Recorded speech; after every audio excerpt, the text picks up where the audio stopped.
I'll talk to our correspondent in Madagascar, Cyril Vanier. He stands by on the line. Cyril, I understand there are new opposition protests this Saturday. What can you tell us?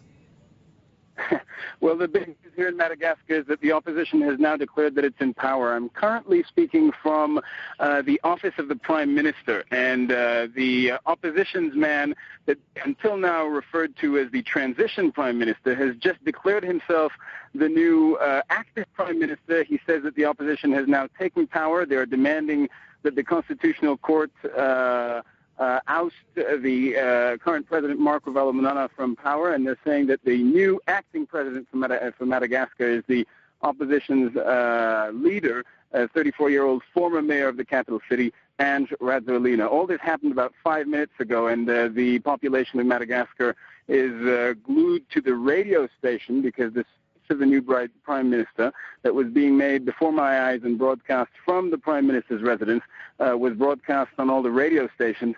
So people are just now, as we speak, learning news that the opposition says it's in power and its president is now, and its leader is now the president of Madagascar.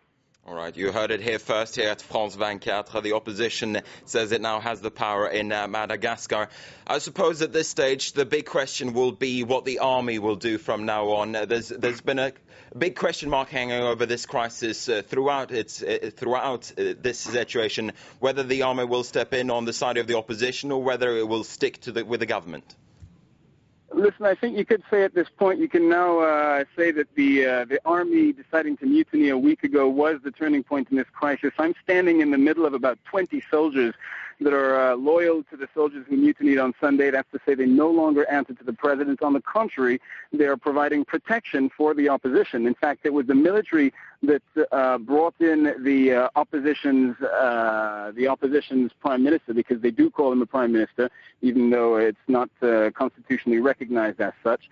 Anyway, they brought him into the prime minister's residence, and they're standing by around me, machine gun in hand. But they're very much supporting or giving their blessing to this movement. Now, Cyril, there have been reports earlier in the week that the president may have hired mercenaries to fight on his side.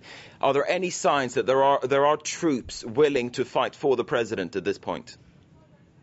At this point, no, there are no such signs. The mercenaries was one of the reasons.